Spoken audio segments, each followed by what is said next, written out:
1978, à l'issue d'une tournée de conférences de 71 interventions au Canada et en partie aux États-Unis, j'ai rencontré Alan Hynek, le fameux astronome décédé depuis, américain qui enseignait dans la Northwestern University et qui était le numéro 1 d'ufologie mondiale. Alan m'a fait un cadeau, c'est cet agrandissement de la cabine Apollo 11 que vous voyez derrière moi. Cela pour nous amener peu à peu aux États-Unis où, bon, bien sûr, il y a davantage d'observations d'OVNI parce que c'est un territoire immense. Mais bien que la censure existe aux États-Unis comme partout ailleurs sur la Terre, paradoxalement, l'information y est plus libre. Et nous allons nous en rendre compte au cours de cette vidéocassette.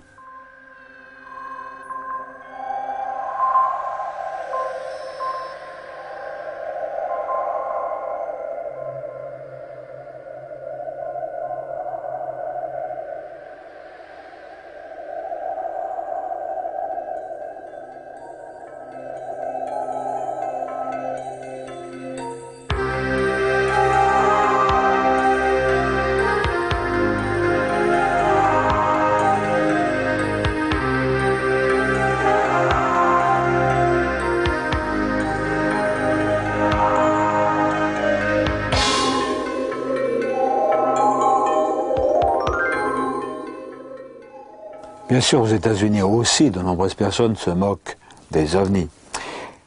Mais il faut savoir, il règne là-bas tout de même une grande tolérance. Quand nous sommes allés à Richmond, en Virginie, un soir, nous nous sommes rendus dans un bookstore, c'est-à-dire une très grande librairie, pas spécialisée. Mais nous avons vu à quel point le public américain a l'intelligence de se passionner pour tout ce qui touche aux choses étranges, mystérieuses, et en particulier le domaine des ovnis. Nous avons vu des étalages, des rayonnages extraordinaires qui feraient rêver le plus blasé des ufologues français. C'est pourquoi aussi aux États-Unis existe la plus importante organisation, le MUFON. Donc à Richmond en Virginie, nous sommes rendus au congrès annuel du MUFON où nous avons rencontré quantité de personnalités extraordinaires.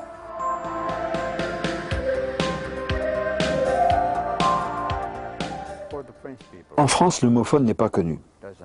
Pourriez-vous nous le présenter? Oui, je suis le directeur international du réseau mutuel OVNI, dont les initiales sont MUFON, M-U-F-O-N. Nous sommes la plus grande organisation OVNI au monde. Nous couvrons toute la planète.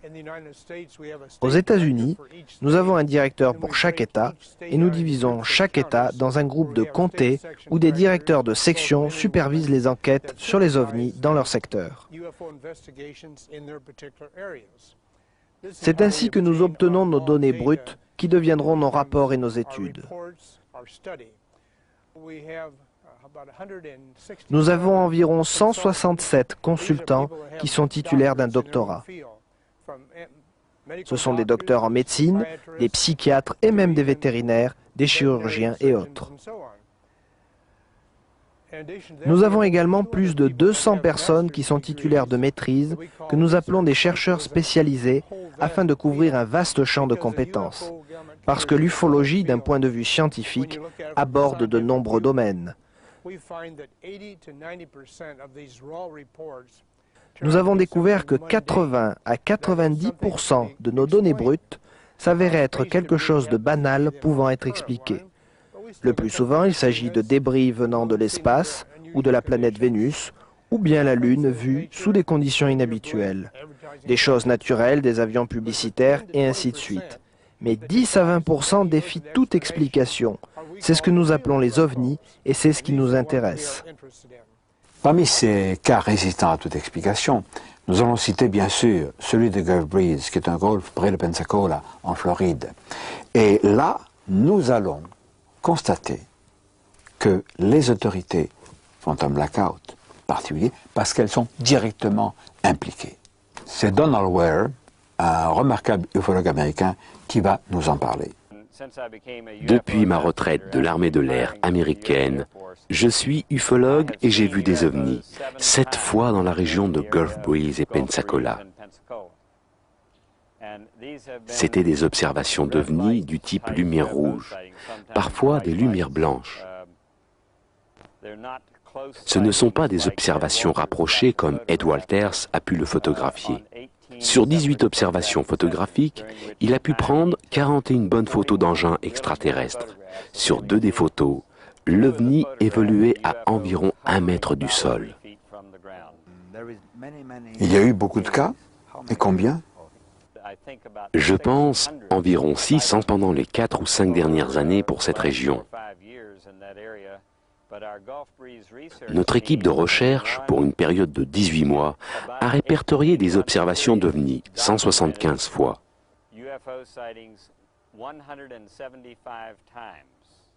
Ils se montraient alors 3 fois par semaine. Nous avons des éléments récents comme quoi on a forcé un vaisseau spatial à descendre sur la plage. Ceci à environ une vingtaine de kilomètres de ma maison, sur une partie de la base aérienne d'England. Toutes les créatures extraterrestres à bord du vaisseau furent capturées par des gens du gouvernement américain. Sur la plage de la base aérienne d'England, il y a ce que j'appelle un dispositif d'impulsion électromagnétique dirigée. J'ai eu cette appellation confirmée par la personne qui a dit avoir fait des schémas pour la compagnie qui l'avait construit. C'est omnidirectionnel. Vous pouvez le pointer dans la direction que vous voulez. Cela va générer un rayon d'énergie électromagnétique qui, d'après mon expérience militaire, a des effets dévastateurs sur tout ce qui est électronique. À un très bas niveau, cela peut être utilisé pour tester la résistance électromagnétique d'équipements de guerre électroniques. Peut-être pour tester des avions qui ont été électroniquement protégés contre ce genre d'impulsion. Ou bien, si vous augmentez la puissance, cela peut causer la défaillance des systèmes électroniques sur des avions ou bien sur des véhicules extraterrestres. C'est peut-être cela qui a fait descendre cette chose. Le véhicule a alors été transféré à la station aérienne navale de Pensacola. Les chefs d'état-major de l'armée américaine se sont rencontrés à la station navale aérienne de Pensacola le 21 août 1988. Ils ont visité un hangar qui était sous haute surveillance, équipé d'air conditionné depuis plusieurs semaines avant cela. Nous n'avons pas de preuves, mais nous avons beaucoup d'éléments circonstanciés comme quoi c'est ce qui est arrivé. Le cas de Gulf Breeze aux États-Unis est parfaitement connu, mais c'est pas vrai pour nous en Europe. Aux États-Unis, il faut le dire, l'information circule. Il y a une production énorme d'ouvrages sur l'ufologie. Nous nous en sommes rendus compte au congrès du MUFON à Richmond, à Virginie, avec l'abondance des stands qui proposaient des livres neufs, bien sûr, des nouveautés, mais aussi de très vieux bouquins. Et j'ai eu la surprise de trouver la traduction de mon bouquin « Les secours volantes viennent de notre monde », un documentaire, qui est paru en 1954 en France, mais la traduction anglaise a été publiée en 1956. C'était une pièce de musée. En dehors des ouvrages, documentaires et autres, il y a un envahissement de gadgets touchant directement ou indirectement l'ufologie, les t-shirts, des autocollants de diverses sortes. Et puis il y a des porte-clés, il y a des ceinturons. Vous voyez même ici un petit gris, un short grays. Ce n'est pas du mercantilisme, c'est entré dans les mœurs. Il y a une chose, par exemple, qui n'est pas du tout divulguée en France. Bien des ufologues même rigolent comme des imbéciles. Ce sont les jeunes femmes qui sont enlevées, qui sont inséminées, qui sont, disons-le, des sortes de mères porteuses, puisqu'au 3e mois de leur grossesse, elles subissent l'extraction du fœtus. Et c'est dramatiquement vrai. C'est un fait maintenant qu'ils enlèvent des hommes et des femmes afin d'utiliser leurs ovules et spermatozoïdes pour inséminer des femmes.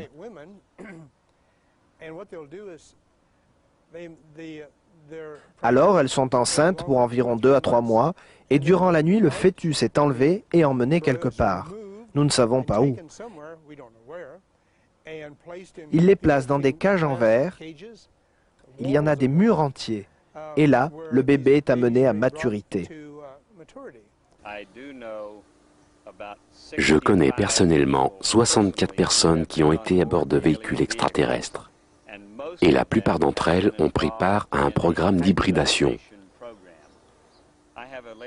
Je connais une dame près de chez moi qui a été enceinte 8 fois. Elle n'a qu'un seul enfant. Pour ce premier enfant, le docteur a dit avoir entendu 3 battements de cœur. Alors, ils ont utilisé l'échographie qui a montré 3 fœtus. Mais il n'y a eu qu'une seule naissance. Elle a été enceinte 7 fois après cela, et les fœtus ont disparu sans fausse couche à chaque fois. Alors, les ouvrages chez nous sont assez rares dans ce domaine. C'est vrai aussi pour l'audiovisuel. Mais justement, grâce à la Fox Video, nous disposons en France d'une vidéocassette extraordinaire, Intruders, d'après l'ouvrage de Bud Hopkins. Mais Intruders, c'est extraordinaire, c'est une sorte de fiction, mais basée sur des faits dramatiquement réels et terrifiants. Tiré de récits authentiques. Arrêtez les recherches, il faut que vous m'aidiez. Ils viennent me chercher, aidez-moi, j'ai si peur. Maman, ils me font mal. Ce qu'ils m'ont fait, ils le referont. La menace est réelle. Les envahisseurs sont là. Et ils ont des projets pour vous. Il faut dire qui est Bud Hopkins. C'est un sculpteur de talent, mais qui a un violon dingue qui est devenu une spécialité. Il est devenu hypnotiseur. Un hypnotiseur remarquable, extrêmement humain, qui jamais ne suggère des réponses, mais pose des interrogations. Et il est devenu, de par cette spécialité, le numéro 1, le spécialiste des abductions avec, enfin, en français on dit des enlèvements avec insémination artificielle chez les femmes de notre planète. Il y a des cas où les gens sont enlevés à l'hôpital alors qu'ils n'ont que 2 ou 3 jours. Mais disons qu'ils ont plutôt 5 ou 6 ans, peu importe. Ils sont enlevés, puis à nouveau enlevés coup sur coup. C'est comme s'ils étaient des animaux marqués pour une étude de la race humaine.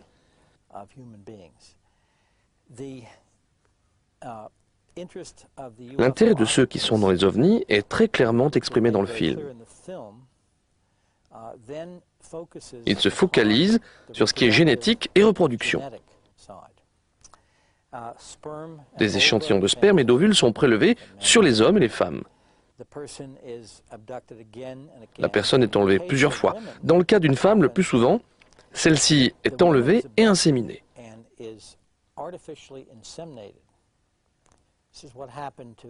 C'est ce qui est arrivé à Kathy Davis et qui a inspiré le film Intruders.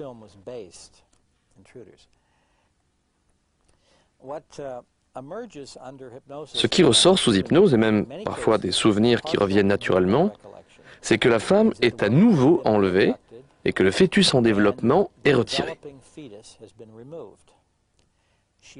Parfois, elle peut se rappeler un enlèvement précédent où elle est inséminée artificiellement par une sorte d'instrument. Il ne s'agit pas d'un procédé ou d'une chose sexuelle au sens où nous comprenons le sexe. C'est mécanique et clinique. Donc, elle est réenlevée, le fœtus est retiré et la personne n'est plus enceinte. Et ceci, bien qu'il y ait eu des échographies du bébé et tous les signes de grossesse. Elle est alors réenlevée et on lui montre un petit bébé. Ce bébé a des caractéristiques très étranges, moitié humain, moitié extraterrestre. Extraterrestres, vous voulez dire les gris? Oui, les gris. Les occupants des ovnis ont de très grands yeux, une très grande tête et un corps très chétif. S'ils ont des cheveux, il s'agit des hybrides. Les cheveux sont très fins, blancs et ne couvrent pas toute la tête. La personne est donc réenlevée et on lui demande de tenir le bébé. Et c'est comme si les extraterrestres pensaient qu'il y a quelque chose de magique dans le contact humain, dans le contact avec une mère. Il y a même des cas où ce sont des hommes qui sont enlevés, comme s'ils avaient contribué à la naissance de cet enfant et où on leur demande de prendre ses enfants. Maintenant, tout ceci a l'air complètement fou et je l'admets. Mais quand vous avez des centaines, voire même des milliers de cas, vous êtes forcé de prendre tout cela avec sérieux. Alors Bud Hopkins a voulu aller plus loin. Il a imaginé un sondage, élaboré d'ailleurs avec un institut de sondage, pour savoir combien de personnes et de quelle manière des personnes pouvaient avoir été victimes de ce qu'on appelle des enlèvements. Alors, je vais donc vous lire minutieusement ces 5 questions. Avez-vous disparu 1 heure ou plus sans souvenir de ce qui s'est passé? Vous êtes-vous réveillé paralysé, sans pouvoir bouger pendant plusieurs minutes, ou en ayant le sentiment d'une présence dans la pièce? Avez-vous vu des boules de lumière dans cette pièce sans explication? Avez-vous relevé des marques particulières inexpliquées sur votre corps? Avez-vous eu le sentiment de voler ou d'avoir été transporté dans les airs? Bud Hopkins nous livre des réponses surprenantes. Avec le groupe d'études, nous nous sommes dit que seules les personnes qui ont répondu oui à 4 des 5 questions auraient eu la possibilité d'avoir été enlevées sans s'en souvenir. Vous ne dites oui qu'à une seule question et vous n'êtes pas retenu. Mais les gens qui ont répondu oui à 4 des 5 questions totalisent 2% de la population, ce qui fait 1 personne sur 50. Et si la population des États-Unis est de 250 millions de personnes, alors nous avons affaire à un très grand nombre d'enlevés. Alors 2% de 250 millions d'habitants aux États-Unis, cela fait 5 millions de personnes, 5 millions d'Américains qui ont été, ou disons qui auraient été, mais moi je pense, qui ont été enlevés par ces êtres. Ces êtres qui, à l'échelle planétaire maintenant, parce qu'il n'y a pas que les Américains, on commence à avoir en France des activités de gris. Par exemple, non pas celui-là, négligeons celui-là, mais celui-ci a sévi quelque part dans l'est de la France. Il n'y a pas tellement longtemps. Et cette enquête, nous sommes en train de la mener.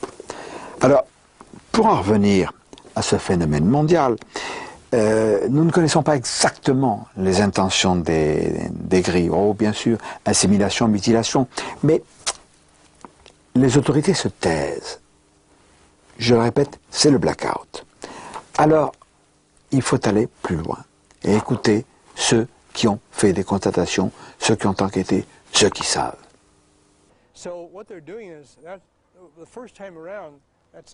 Ce qu'ils obtiennent la première fois est à moitié humain et à moitié extraterrestre. Donc leurs enfants feront plus qu'1 mètre à 1,20 m. Ils pourront atteindre la taille d'1,50 m. En croisant ainsi de suite, et ceci pendant des années, ils créent une nouvelle espèce qui a de l'endurance et de la force. Parce que s'ils ne font pas ça, ils vont disparaître, ils n'existeront plus. Je pense que c'est leur méthode pour garder leur espèce en vie. Je pense que la principale raison pour qu'il y ait un silence des gouvernements est la suivante.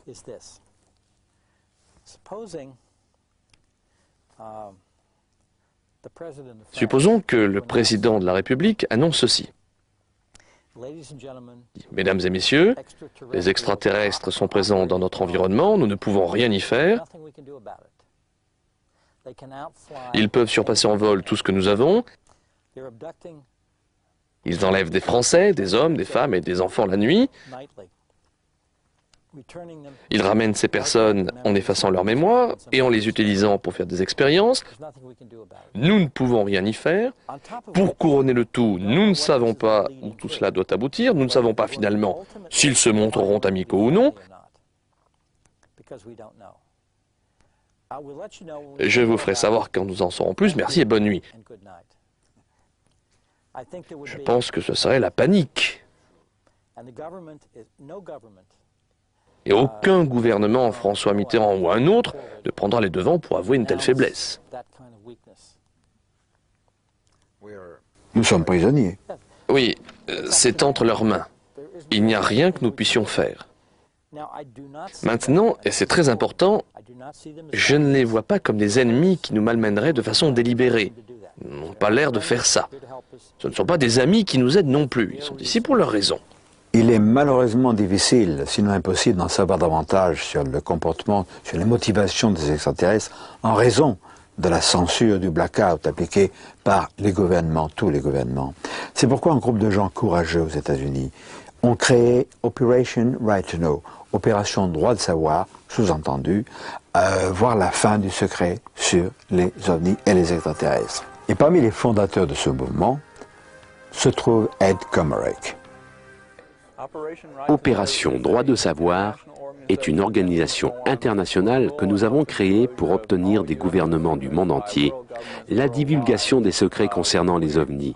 À l'heure actuelle, nous sommes principalement aux États-Unis, mais nous nous sommes déjà établis dans d'autres pays comme l'Argentine et nous commençons à nous établir dans d'autres pays d'Europe. Le 5 juillet, vous allez manifester à Washington devant la Maison-Blanche. Allez-vous rassembler beaucoup de monde? Ceci est en fait notre deuxième manifestation. Lors de la première, nous n'étions que 2. Et lorsque nous sommes allés à Washington, de plus en plus de gens nous ont rejoints. Maintenant, nous avons une organisation avec des membres, une lettre d'information et avec la couverture médiatique dont nous avons disposé, nous n'avons en fait aucune idée de combien nous serons. Nous avons prévu de 50 à 100 personnes, mais nous pouvons être des centaines. L'opération Droit de savoir, Operation Right to Know aux États-Unis, a une vocation internationale. Nous avons rencontré là-bas le représentant de cette organisation en Argentine, mais Guillermo Aldonati, c'est son nom, n'a pas les mêmes coups des franches que les Américains, ni peut-être nous en France, et il va nous parler des problèmes auxquels il a été confronté.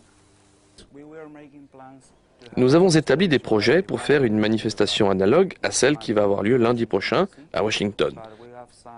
Mais nous avons eu certaines pressions, vous savez, cela venait des politiciens et de la police. Parce qu'ils disaient que si nous faisions ce genre de manifestation, cela voudrait dire que nous sommes fous, vous comprenez?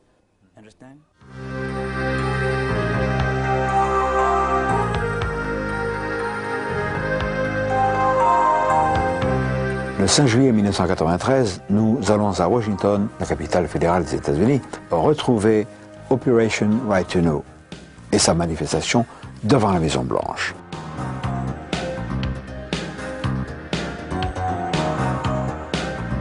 We're here to let the world know, and we're here to tell the government, no more lies! Nous nous retrouvons donc au parc Lafayette, où des intervenants vont se succéder, avant la marche symbolique en face de la Maison-Blanche.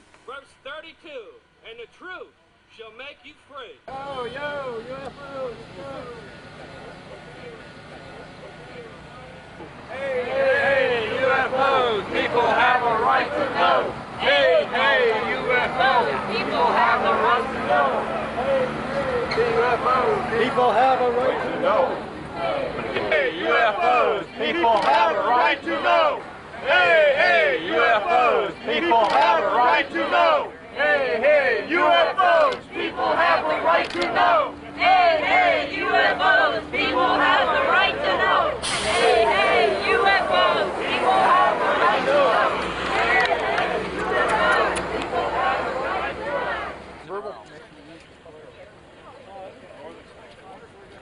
Hélène Douglas, vous êtes la fondatrice avec vos amis du mouvement Opération Droit de savoir. Quel est votre programme? Notre intention est de donner aux gens qui savent la vérité sur les ovnis le courage de rendre publiques leurs informations. Le Congrès reste en place, le gouvernement maintient son contrôle par le simple fait que les gens sont embarrassés et sont effrayés à l'idée d'être ridicules en faisant une déclaration publique. Maintenant, une manifestation comme celle que nous avons faite aujourd'hui est le prototype d'une déclaration publique. Et nous allons être un exemple pour toutes les autres organisations OVNI. Nous disons, voyez, cela peut être fait, la presse est venue et ils ne se sont pas moqués de nous. Quand nous avons fait cela, nous avons passé un bon moment et vous devriez le faire, car c'est ainsi que nous en finirons avec cette dissimulation. Nous allons, après notre amie Hélène Douglas aux États-Unis, retrouver en France, on fait un petit saut comme ça, notre ami Claude Chapeau. Claude Chapeau, tu as eu une formation scientifique, tu as écrit des bouquins, et tu as créé en France, on le rend public aujourd'hui, non pas Operation Right to Know, puisque nous sommes en France, mais Opération Droit de Savoir, sous-entendu la levée sur le secret dont sont entourés tous les phénomènes OVNI, les extraterrestres, etc. Je pense qu'il faut avoir le plus de volontaires possible pour pouvoir créer cette association. Ensuite, il faut la développer. Et pour la développer, nous avons besoin du concours et de la télévision, des médias. Je pense que c'est comme ça que je vois les choses. Sinon, ce n'est pas possible. Il faut souligner que tu entends d'abord réunir autour de toi un nombre important de scientifiques. Tu as déjà des scientifiques.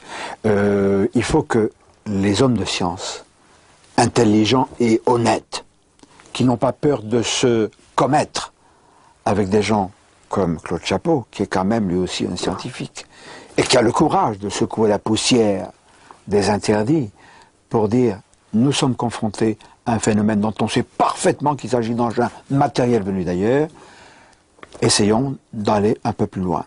Et nous avons pour cela besoin évidemment d'hommes de science. Oui, nous allons surtout nous occuper d'une partie médicale qui est très intéressante, qui va être, je pense, faite par mon neveu, qui est médecin biologiste et qui a travaillé à l'Institut Pasteur. Nous pensons, grâce à toutes les associations qui existent en Europe, avoir réunir le plus de patients possible qui auraient été enlevés, ce que disent les Américains, les fameux abductees. Et ces patients, nous leur ferons des examens, toutes sortes d'examens, des examens biologiques, des examens radiologiques, et surtout, par la psychiatrie, nous les mettrons sous hypnose, de manière à savoir exactement ce qu'ils ont vécu lorsqu'ils ont été enlevés. Voilà, je pense que c'est la chose la plus importante que nous devons réaliser ici, en France et en Europe. Alors, nous allons donner l'adresse à laquelle le public va pouvoir écrire. Claude Chapeau, tu es la cheville ouvrière de cette organisation. Tu vas recevoir un morceau de courrier. Alors évidemment, on n'est pas contre le fait de recevoir 2 timbres pour la réponse, hein, parce que tout ça coûte cher. Je ne vais pas sortir une sébille pour faire la quête, mais sous-entendu, si on peut aider cette organisation, eh bien, par avance, merci. Alors, c'est pas fini, parce que ce silence qui entoure le problème des officiels, leur volonté de faire le blackout, tient au fait que les autorités sont complices et impliquées directement dans ce cover-up, dans ce blackout, dans cette loi du silence. Et un de nos amis qui s'occupe de ce problème en Argentine va nous en parler. Maintenant, nous avons des gris, ces êtres gris. Les gris. Avez-vous des bases souterraines? Nous avons des bases souterraines dans la ville de Victoria. C'est peut-être pourquoi on ne veut pas nous laisser expliquer aux gens ce qui se passe ici. Vous avez des enlèvements aussi? Oui. Et des hommes et des femmes? Oui, ils enlèvent des êtres humains comme des femmes et parfois aussi des petits garçons. Nous enquêtons là-dessus. Les bases extraterrestres sont planétaires. Elles sont réparties partout de par le monde. Et nous avons vu qu'elles étaient protégées par leur enfouissement sous des bases militaires. C'est ainsi qu'aux États-Unis, par exemple, au sud-est de Washington, la fameuse baie de Chesapeake abrite certainement l'une de ces bases. Dans la région en particulier, il y a la fameuse base de Norfolk. Pourquoi je dis fameuse? Parce que, vous le savez, je suppose, c'est là que s'est déroulée, avec Philadelphie également, cette expérience étonnante de ce navire des Eldridge qui a été rendu invisible, pensait-on, en 1943. Ce navire s'est dématérialisé de Philadelphie, s'est matérialisé à Norfolk, des témoins en attestent, il s'est de nouveau dématérialisé là pour revenir à Philadelphie à 640 km.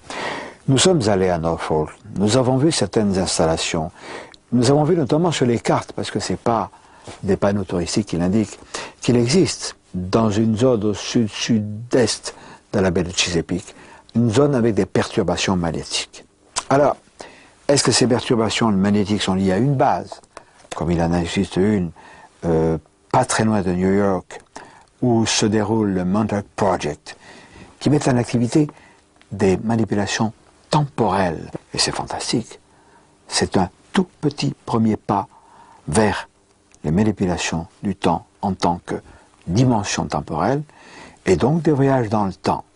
Cet ouvrage est fantastique. Celui-ci aussi, où il est question justement de cette expérience de la Philadelphia Experience. Alors ces manipulations sur le temps et l'espace prouvent, je pense, une collusion avec une technologie supérieure à celle qui était la nôtre en 1943. Donc déjà, des contacts avec une puissance extraterrestre existaient. Nous n'aborderons pas ce domaine-là aujourd'hui, mais dans une prochaine vidéocassette consacrée au vortex. Alors le fait que ces expériences aient eu pour, comme l'un des pôles, Norfolk, renforce, à mon avis, la présence d'une base extraterrestre dans cette région.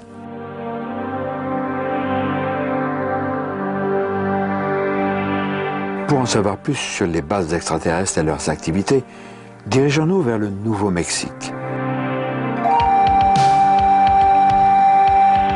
Ici, à Albuquerque, grâce à Roger Rémy, qui est un scientifique de pointe et à l'esprit ouvert, nous avons pu rencontrer des gifologues qui nous ont confirmé les fortes activités ovni de ce pays. Je n'ai jamais vu d'ovni, mais beaucoup de mes amis ont eu des expériences et de bonnes observations.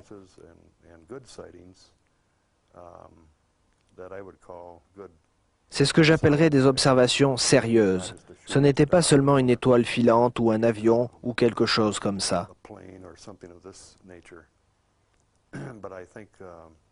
Je pense qu'on a de fortes chances de voir un ovni au Nouveau-Mexique.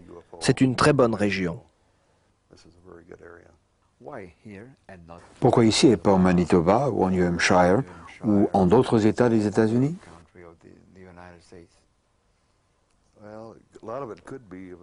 Cela pourrait être dû aux bases militaires que nous avons ici et à tous les projets qui sont en cours à Los Alamos et White Sands. Je crois que cela peut représenter un intérêt pour les extraterrestres.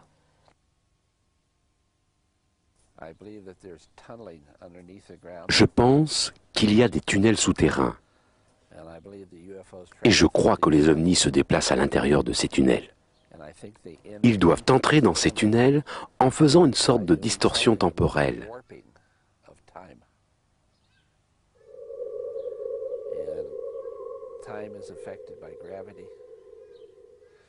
Le temps est affecté par la gravitation.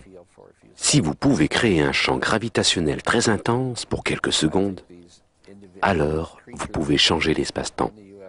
Je pense qu'il est évident que ces créatures dans les ovnis ont de grandes connaissances en ce qui concerne l'espace. La physique newtonienne, la physique einsteinienne, la physique quantique et ainsi de suite. Ils en savent beaucoup et ils savent comment manipuler ces choses. Voici la raison pour avoir des tunnels.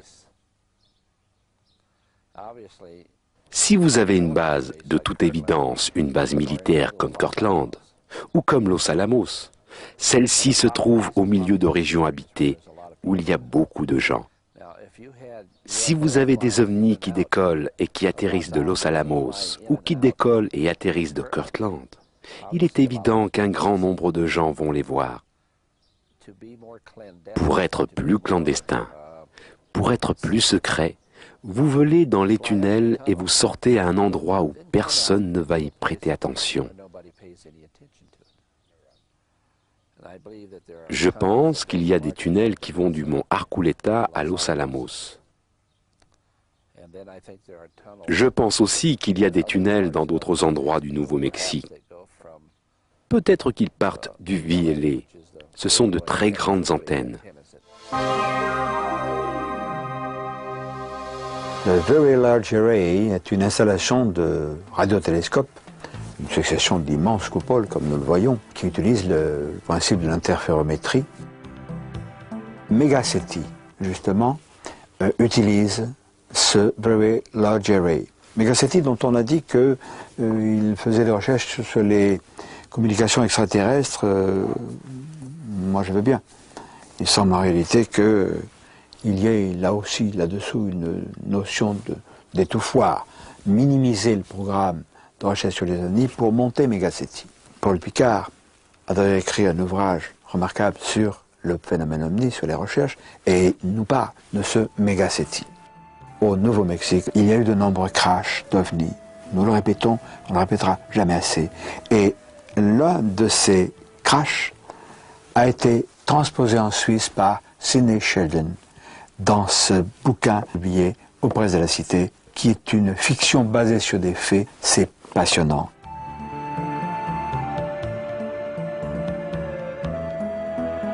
En ce qui concerne tous ces phénomènes dont les personnes ont été témoins, notamment ici au Nouveau-Mexique, où je crois que c'est un lieu de concentration de phénomènes inhabituels, il faut certainement, comme on dit en français, séparer le grain de l'ivraie de tous ces phénomènes.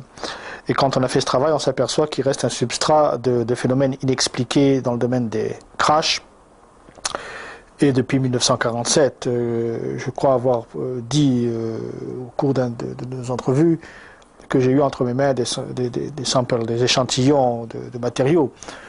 Certains des échantillons provenaient de matériaux très secrets d'engins terriens qui étaient crachés, d'autres par contre on ne savait absolument pas d'où ils venaient et on pouvait en avoir aucune idée. Mais en fait disons que la communauté politique et scientifique est très, très muette sur ce sujet. Et ça se comprend parce que les gens ont très peur. Les gens ont très peur de choquer l'opinion publique. Les gens ont très peur de choquer l'opinion scientifique ou religieuse, ce qui est parfois la même. Jérémy, je voudrais que tu nous parles d'un couple que tu connais bien. Avant de l'interroger, je voudrais savoir ce que tu penses de cet homme et son épouse. Ah ben écoute, c'est des gens... Disons Stewart oui, et c'est Norma. Ça, c'est Norma et Stewart. Et c'est des gens qui m'ont été présentés il y a pratiquement un an et demi. Elle était infirmière, soignée à domicile, et lui était ingénieur électricien qui installait des lignes de haute tension dans le bled, en plus de leur ranch. C'est donc des gens très travailleurs, qui ont travaillé très dur toute leur vie, qui ont élevé des enfants du mieux qu'ils ont pu, et qui n'ont jamais été, comment dirais-je, des marginaux en quoi que ce soit. Ces gens-là respirent la santé et l'honnêteté. Bon, ça c'était la première impression que j'ai eue. Ensuite, quand ils ont commencé à me raconter leur histoire, qui au départ était absolument invraisemblable, comment des gens qui ont vécu en plein désert, qui sont sains d'esprit, qui sont stables, pouvaient à brûle pour point me sortir une histoire avec des rencontres d'un autre type, du troisième type, pratiquement.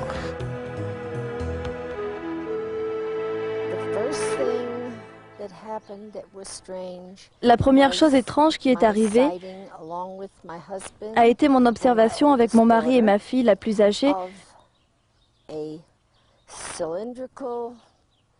d'un objet en forme de cylindre qui bougeait en tournoyant autour du sommet d'une montagne appelée Twin Peaks.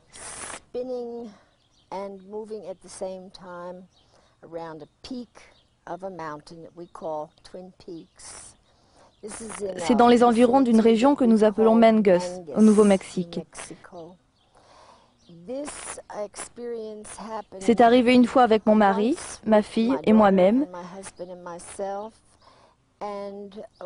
et une fois juste avec mon mari et moi-même. C'est la montagne où nous avons vu cet ovni qui évoluait en tournant tout en haut de ce pic.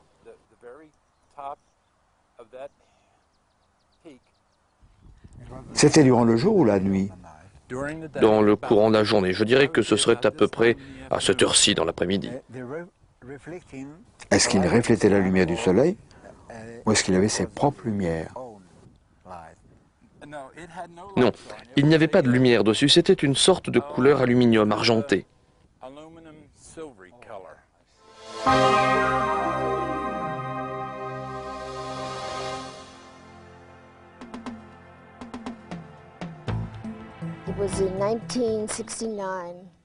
C'était en 1969.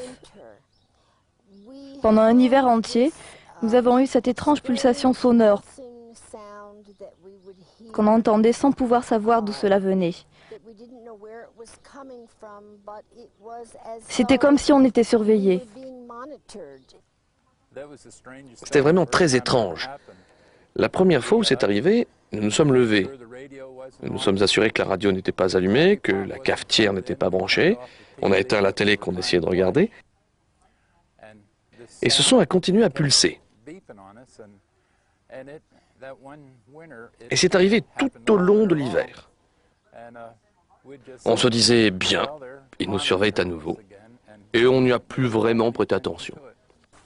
En fait, comme nombre de contactés, Norma et Stewart ont été tout au long de leur vie quasiment surveillés, suivis par les extraterrestres.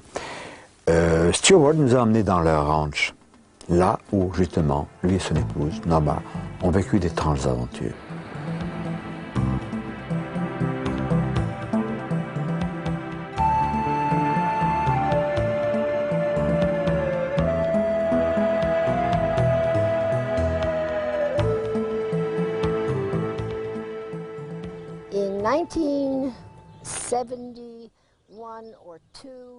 En 1971-72, je regardais par la fenêtre de ma cuisine et j'ai vu cet objet pas si grand que ça.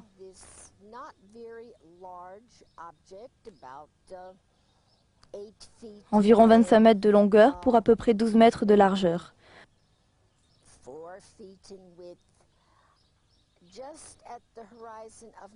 Juste à la limite de la fenêtre de ma cuisine. Ça a été une observation très rapide. Et la seule chose dont je me souvienne véritablement est cette magnifique couleur dorée sur le dessous. Il y a une montagne pas loin. Alors j'ai couru vers l'autre fenêtre de ma cuisine pour voir où il allait s'écraser, car j'étais certaine qu'il ne pourrait pas s'élever à temps pour passer au-dessus de la montagne. Et il n'y avait rien là-bas. Il y a une fois où ma sœur est venue nous voir. On lui a raconté pour les ovnis qu'on observait. Elle nous a dit qu'elle aimerait en voir un.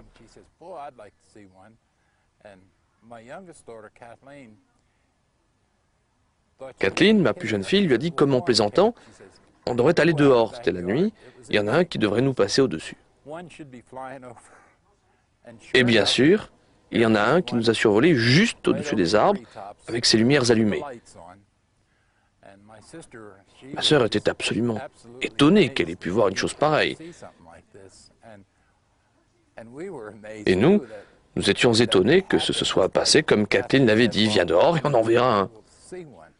Quand on les écoute, on est pratiquement envoûté par le récit de ces personnes. Que ce soit cette brave dame Norma, son aimable mari et ses enfants.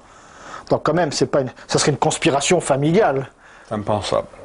Et quand on voit ces personnes, il est très difficile de penser à ce genre de manipulation, ou de manipulation extérieure.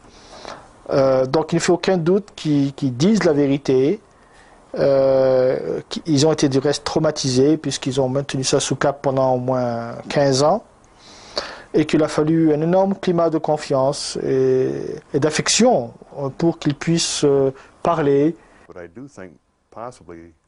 Je pense qu'il est possible que Norma Pitt ait subi un enlèvement. Comme nous le savons, elle a eu cette expérience dans la chambre quand elle a dormi avec sa fille. Je me rappelle lui avoir demandé à propos de cet incident particulier ce qui s'était passé, et elle m'a répondu qu'elle pensait s'être endormie.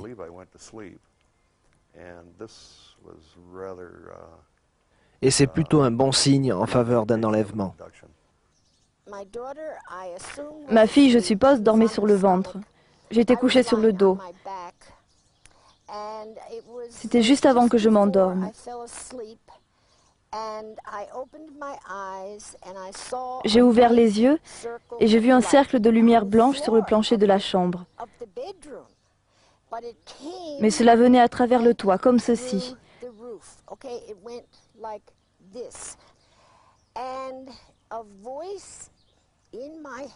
Et une voix dans ma tête m'a dit, « Si vous voulez venir, faites un pas à l'intérieur du cercle, maintenant. »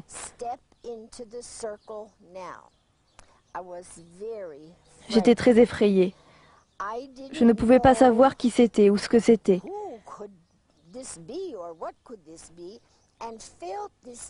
J'ai ressenti le besoin, peu importe ce que ce fut, de dire que je ne voulais pas y aller. Je ne voulais pas admettre que j'avais peur. Je voulais avoir une bonne raison. Donc j'ai dit dans ma tête, j'ai un jeune enfant, je ne peux pas quitter cet enfant. Je dois m'en occuper jusqu'à ce qu'il grandisse. Après ça, j'ai fermé les yeux et je me suis réveillée le lendemain matin. Plus tard, j'ai remarqué cette tache sur ma jambe. J'ai cru que je m'étais donné un coup avec le lave-vaisselle. Finalement, je suis allée voir le docteur et on m'a dit que j'avais un mélanome de la peau.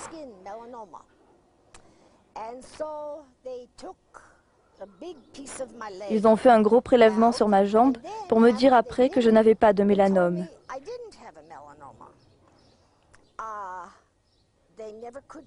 Ils n'ont jamais pu me dire ce que c'était. Comment vous êtes-vous rappelé votre contact? Je m'en rappelle comme un flashback.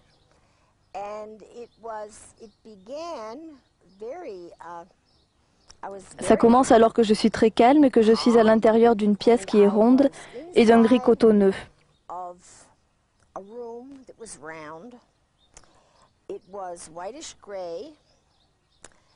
J'étais assise, mais je ne savais pas sur quoi j'étais assise.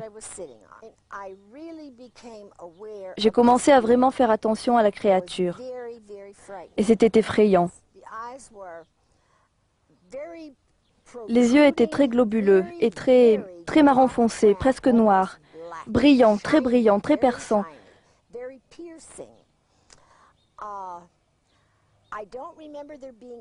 Je ne me rappelle pas qu'il y ait eu un nez et la bouche était très petite, une très petite bouche. Je ne me rappelle pas non plus s'ils avaient des oreilles ou pas. Mais je me rappelle que je ne pouvais pas voir le cou, parce que le menton descendait jusque sur la poitrine.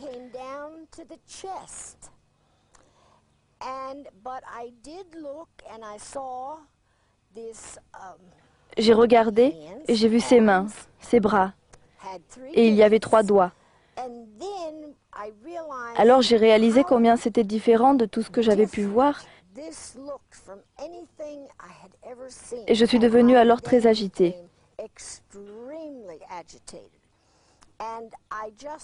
J'ai alors littéralement fermé mon esprit. J'ai décidé que je ne voulais pas en savoir plus. Point. Et je n'ai plus eu jamais d'autres souvenirs depuis que c'est arrivé. Vous voyez, pour tout cela, j'ai l'air de le prendre comme si c'était naturel. Je n'ai jamais eu la curiosité d'aller plus loin. Ce désintéressement de Norma paraît anormal. Nous n'avons pas voulu forcer sa volonté. Nous pensons, enfin je pense, qu'elle a été suggestionnée pour ne pas tout dire. C'est un cas là aussi fréquent sur tout ce qui touche aux abductees, aux enlevés, aux kidnappés par ces êtres. Elle ne l'a pas dit, mais il est possible d'envisager un enlèvement, sinon plusieurs. Alors nous allons retourner auprès de Roger Rémy et nous allons aborder avec lui le domaine des technologies nouvelles terriennes pour l'instant, qui peut-être nous permettront, nous aussi, d'établir des contacts, alors que jusqu'à maintenant c'est l'inverse. Ce sont les extraterrestres qui établissent des contacts avec nous. Nous écoutons Roger Rémy. Je développe des projets très avancés. Je suis en train de mettre un projet de recherche dans le domaine de la fusion qui pourra peut-être amener à des nouveaux développements technologiques sur des explorations, ce qu'on appelle Deep Space Exploration. De faire des nouveaux designs d'engins spatiaux qui peuvent aller sur la planète Mars en très peu de temps, en quelques jours au lieu de quelques semaines ou mois. Et en collaboration avec des universités, avec des astronautes, des formeurs astronautes comme Jacques Schmitt qui a marché sur la Lune, peut-être développer des réacteurs à fusion qui peuvent produire de l'électricité et qui brûleront, on l'espère, de l'hélium 3. Et c'est à ce sujet... Non, de l'hélium 3. Tritium est radioactif. Ce mot hélium 3, je ne sais pas s'il est très connu du public, et c'est là-dessus que je souhaiterais, en tant que membre de l'IMSA, faire vraiment une parenthèse bien marquée. On a découvert en 1985, quand on a ramené des échantillons de la Lune, que la Lune avait un minéral appelé la régolithe, et que dans cette régolithe, il y avait un gaz qui était propulsé par les vents solaires depuis des billions d'années, et que ce gaz, c'est de l'hélium 3. C'est un gaz très rare sur Terre, il y en a peut-être en tout que quelques kilos. Ou alors il provient de la désintégration des fuels radioactifs des missiles. Donc c'est un produit très rare. Mais par contre, sur la Lune, il y a pour plus de 1 millier d'années de réserve d'hélium 3 qui peut être utilisé comme carburant pour la fusion, et laquelle fusion peut produire donc de l'énergie électrique si on arrive à allumer l'hélium 3 en tant que fusion. L'avantage, le grand avantage que le public ne connaît pas, c'est que l'hélium 3 est aneutronique, c'est-à-dire qu'il ne dégage pas de radiation.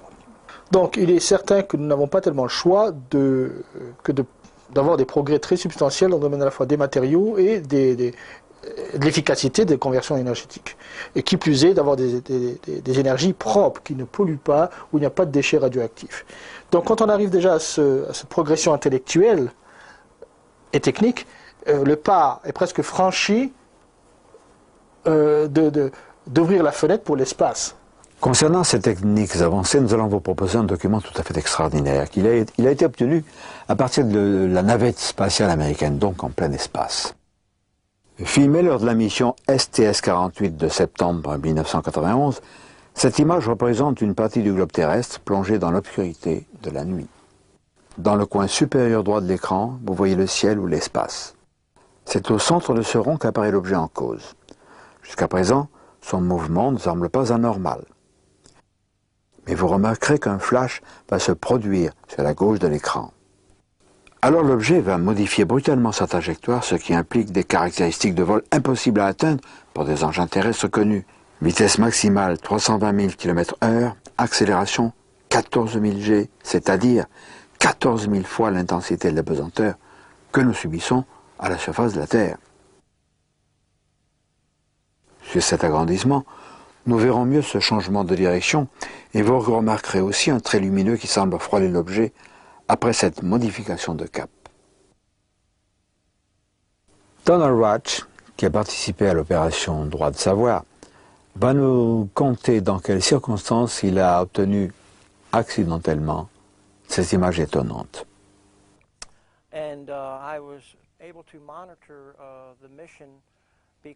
J'ai pu regarder cette émission parce que sur ma télé par câble, le canal 6 est celui du collège de ma ville.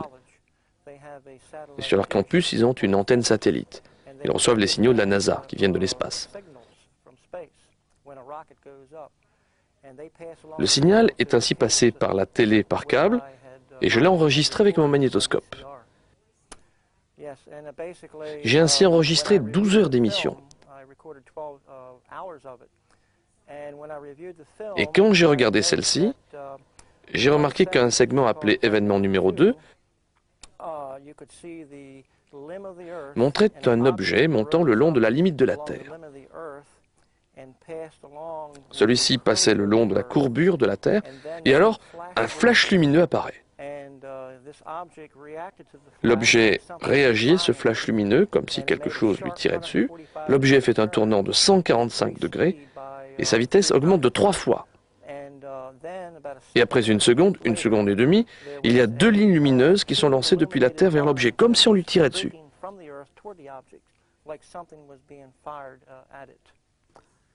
Qu'a dit la NASA? Je me suis tourné vers mon député et lui ai envoyé une copie du film.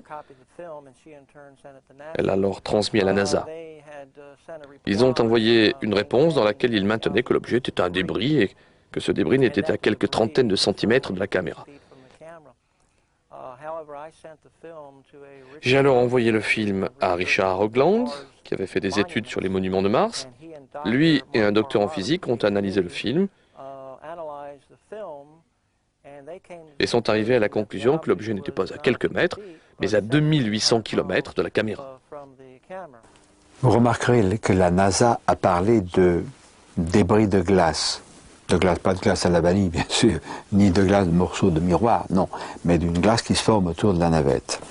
Donc la NASA authentifie, s'il s'agissait de glace, authentifie le film comme étant pris effectivement depuis une navette spatiale.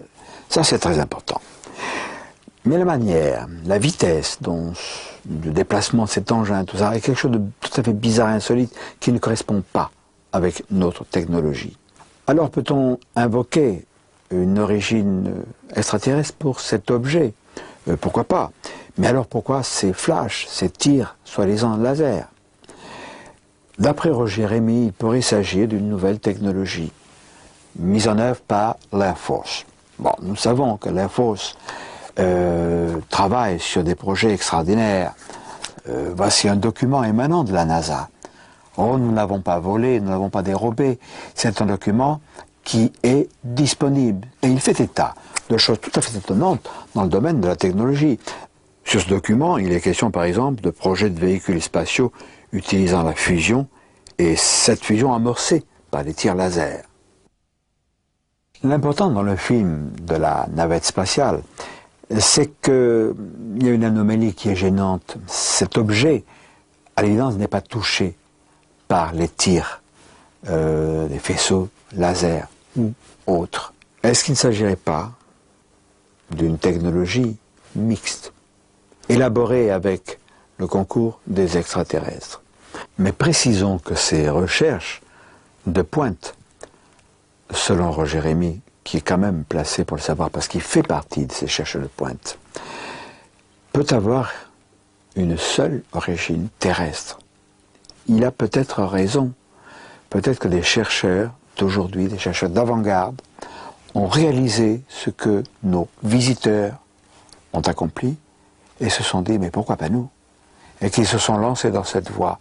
Et Roger fait partie de ces chercheurs de pointe qui vont peut-être nous ouvrir les clés du cosmos. Donc aujourd'hui nous arrivons à cette limite d'éclosion. Nous allons peut-être, comme on dit en anglais, avoir un blooming effect, fleurir, un nouvel âge où, enfin, je l'espère, les gens vont comprendre les intérêts de poursuivre des recherches très avancées. Et c'est là peut-être où on se rapproche avec d'autres entités qui ont vaincu tout ce procédé, ont survécu à ces procédés, ont appris à maîtriser ces technologies. Et donc nous sommes peut-être à la veille d'un bouleversement à la fois énergétique, économique et social et aussi intellectuel. Cette incursion aux États-Unis nous a démontré, si besoin était, que les Américains sont probablement plus que nous ouverts à ce domaine extraordinaire de ces visiteurs qui viennent, des visiteurs de divers horizons. Tous les ufologues ayant l'esprit ouvert et dignes de ce nom savent qu'il s'agit de gens, entre guillemets, venus d'ailleurs. Mais cela peut s'admettre aujourd'hui, parce que nous avons quand même derrière nous un background technologique, un passé technologique. Mais reportons-nous juste après la libération, il y a donc 50 ans, aux États-Unis, dans la région de Los Alamos, dans un peu plus le sud, n'est-ce pas, où s'installent des rampes de lancement de fusées. Vous vous rappelez ces premières fusées, les Corporal, qui ressemblaient à un petit crayon habillé comme ça. Oh, elles n'allaient pas très haut, puis elles retombaient. Ça se passait au Nouveau-Mexique. où ont eu lieu les crashs d'ovnis, où se trouvent des bases souterraines de gris. Et les Américains se sont aperçus que les Indiens, et notamment dans les pueblos, les villages, ont regardé monter ça dans le ciel et puis continuer leurs occupations. Alors, ils leur ont posé la question, mais vous n'êtes pas surpris par ces choses-là? Parce qu'entre nous, les Américains, quand ils voyaient décoller ça, s'ils n'étaient pas rocketeers, c'est-à-dire techniciens des fusées, ils avaient tendance, les témoins, à rentrer la tête dans les épaules. Et les Indiens ont dit, non, non, pas du tout. Nous, ça ne nous étonne pas. On leur dit, mais pourquoi ça ne vous étonne pas? Parce que nous savions, nous, peuple d'une nation indienne, nous savions que l'ère de lumière, l'ère de l'avenir, prendra naissance ici, chez nous. L'ère de la lumière, c'est un âge nouveau qui s'annonce pour notre planète. Est-ce que nous mériterons nous aussi la lumière, ou est-ce que nous commettrons l'erreur de la transformer en nova? Et ce pourrait être alors la fin de notre monde. Mais ne soyons pas pessimistes.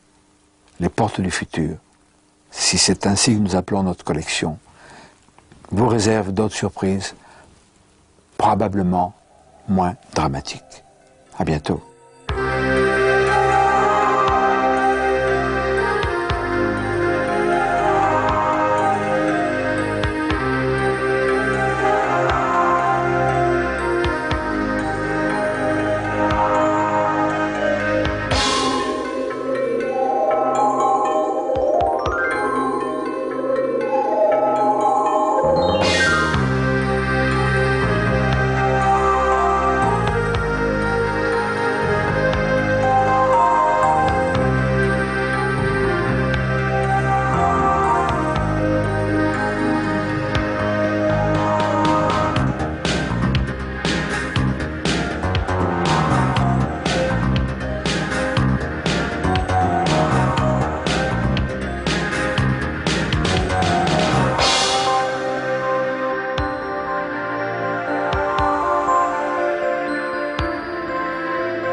Il règne là-bas tout de même une grande tolérance.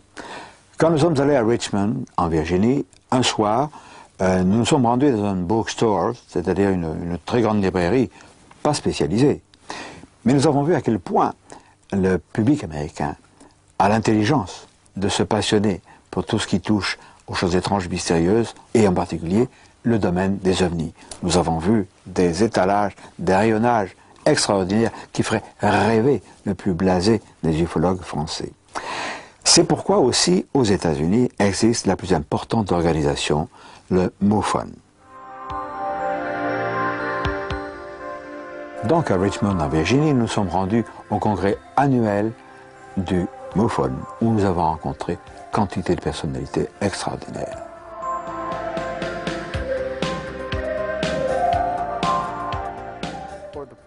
En France, le MUFON n'est pas connu. Pourriez-vous nous le présenter? Oui, je suis le directeur international du réseau mutuel OVNI, dont les initiales sont MUFON, M-U-F-O-N. Nous sommes la plus grande organisation OVNI au monde. Nous couvrons toute la planète.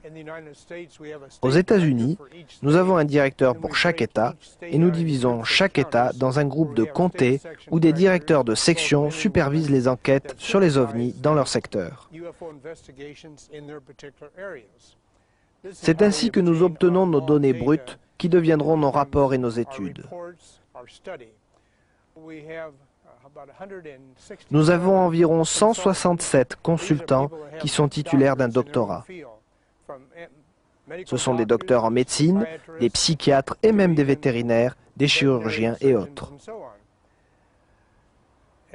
Nous avons également plus de 200 personnes qui sont titulaires de maîtrise, que nous appelons des chercheurs spécialisés, afin de couvrir un vaste champ de compétences. Parce que l'ufologie, d'un point de vue scientifique, aborde de nombreux domaines. Nous avons découvert que 80 à 90% de nos données brutes s'avéraient être quelque chose de banal pouvant être expliqué. Le plus souvent, il s'agit de débris venant de l'espace ou de la planète Vénus, ou bien la Lune vue sous des conditions inhabituelles. Des choses naturelles, des avions publicitaires et ainsi de suite. Mais 10 à 20% défient toute explication. C'est ce que nous appelons les ovnis et c'est ce qui nous intéresse. Parmi ces cas résistants à toute explication, nous allons citer bien sûr celui de Gulf Breeze, qui est un golfe près de Pensacola, en Floride. Et là, nous allons constater... 1988. Ils ont visité un hangar qui était sous haute surveillance, équipé d'air conditionné depuis plusieurs semaines avant cela. Nous n'avons pas de preuves, mais nous avons beaucoup d'éléments circonstanciés comme quoi c'est ce qui est arrivé. Le cas de Gulf Breeze aux États-Unis est parfaitement connu, mais ce n'est pas vrai pour nous en Europe. Aux États-Unis, il faut le dire, l'information circule. Il y a une production énorme d'ouvrages sur l'ufologie. Nous nous en sommes rendus compte au congrès du MUFON à Richmond, en Virginie, avec l'abondance des stands qui proposaient des livres neufs, bien sûr, des nouveautés, mais aussi de très vieux bouquins. Et j'ai eu la surprise de trouver la traduction de mon bouquin « Les secours volants viennent de notre monde », un documentaire, qui est paru en 1954 en France, mais la traduction anglaise a été publiée en 1956. C'était une pièce de musée. En dehors des ouvrages, documentaires et autres, il y a un envahissement de gadgets touchant directement ou indirectement l'ufologie, les t-shirts, des autocollants de diverses sortes. Et puis il y a des porte-clés, il y a des ceinturons. Vous voyez même ici un petit gris, un short grays. Ce n'est pas du mercantilisme, c'est entrer dans les mœurs. Il y a une chose, par exemple, qui n'est pas du tout divulguée en France. Bien des ufologues même rigolent comme des imbéciles. Ce sont les jeunes femmes qui sont enlevées, qui sont inséminées, qui sont, disons-le, des sortes de mères porteuses, puisqu'au 3e mois de leur grossesse, elles subissent l'extraction du fœtus. Et c'est dramatiquement vrai. C'est un fait maintenant qu'ils enlèvent des hommes et des femmes afin d'utiliser leurs ovules et spermatozoïdes pour inséminer des femmes.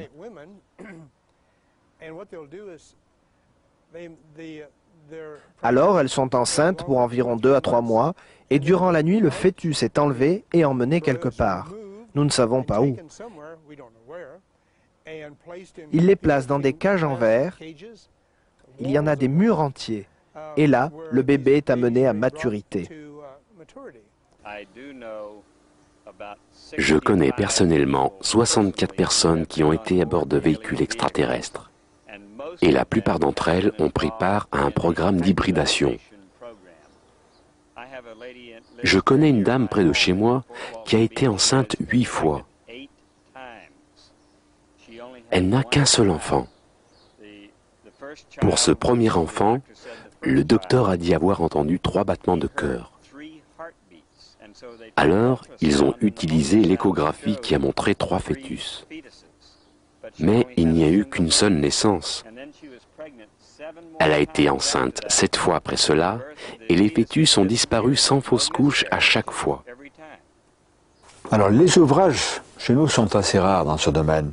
C'est vrai aussi pour l'audiovisuel. Mais justement, grâce à la Fox Video, nous disposons en France d'une vidéocassette extraordinaire, Intruders, d'après l'ouvrage de Bud Hopkins.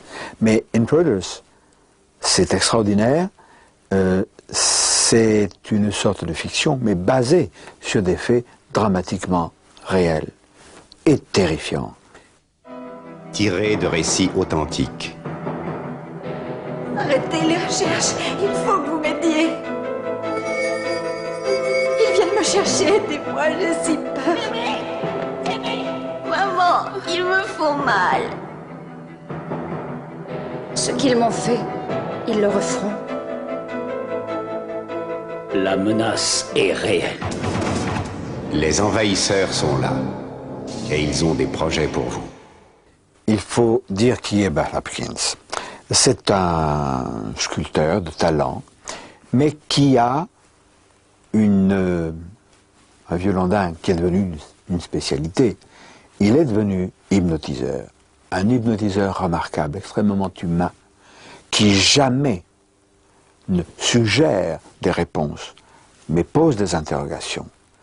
Et il est devenu, de par cette spécialité, le numéro 1, le spécialiste des abductions avec, enfin, en français on dit des enlèvements avec insémination artificielle chez les femmes de notre planète. Il y a des cas où les gens sont enlevés à l'hôpital alors qu'ils n'ont que 2 ou 3 jours. Mais disons qu'ils ont plutôt 5 ou 6 ans, peu importe. Ils sont enlevés, puis à nouveau enlevés coup sur coup. C'est comme s'ils étaient des animaux marqués pour une étude de la race humaine.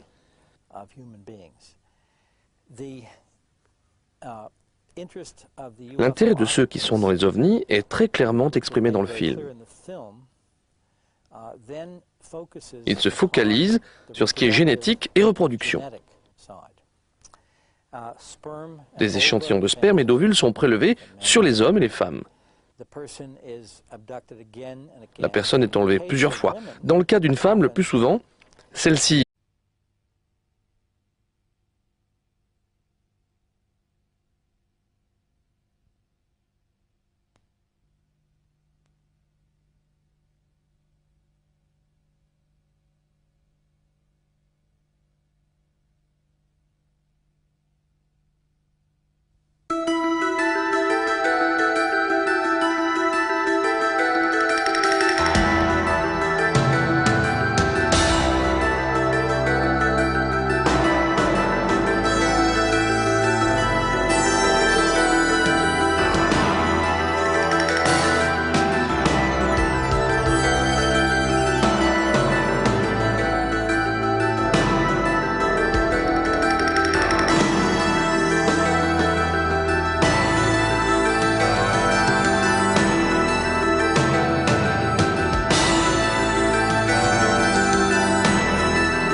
En 1978, à l'issue d'une tournée de conférences de 71 interventions au Canada et en partie aux États-Unis, j'ai rencontré Alan Hynek, le fameux astronome décédé depuis, américain qui enseignait dans la Northwestern University et qui était le numéro 1 d'ufologie mondiale. Alan m'a fait un cadeau, c'est cet agrandissement de la cabine Apollo 11 que vous voyez derrière moi. Cela pour nous amener peu à peu aux États-Unis où, bon, bien sûr, il y a davantage d'observations d'OVNI parce que c'est un territoire immense. Mais bien que la censure existe aux États-Unis comme partout ailleurs sur la Terre, paradoxalement, l'information y est plus libre. Et nous allons nous en rendre compte au cours de cette vidéocassette.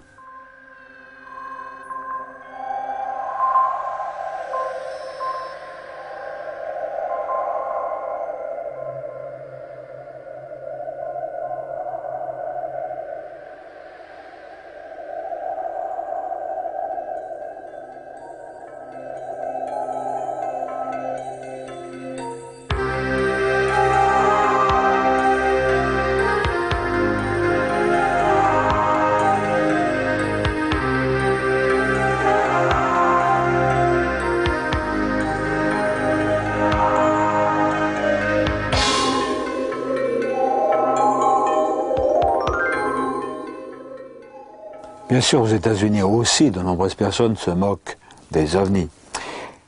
Mais il faut savoir que les autorités font un blackout particulier parce qu'elles sont directement impliquées. C'est Donald Ware, un remarquable ufologue américain, qui va nous en parler. Depuis ma retraite de l'armée de l'air américaine, je suis ufologue et j'ai vu des ovnis, 7 fois dans la région de Gulf Breeze et Pensacola. C'étaient des observations d'ovnis du type lumière rouge, parfois des lumières blanches. Ce ne sont pas des observations rapprochées comme Ed Walters a pu le photographier. Sur 18 observations photographiques, il a pu prendre 41 bonnes photos d'engins extraterrestres. Sur 2 des photos, l'OVNI évoluait à environ 1 mètre du sol. Il y a eu beaucoup de cas. Et combien? Je pense environ 600 pendant les 4 ou 5 dernières années pour cette région. Notre équipe de recherche, pour une période de 18 mois, a répertorié des observations d'OVNI 175 fois.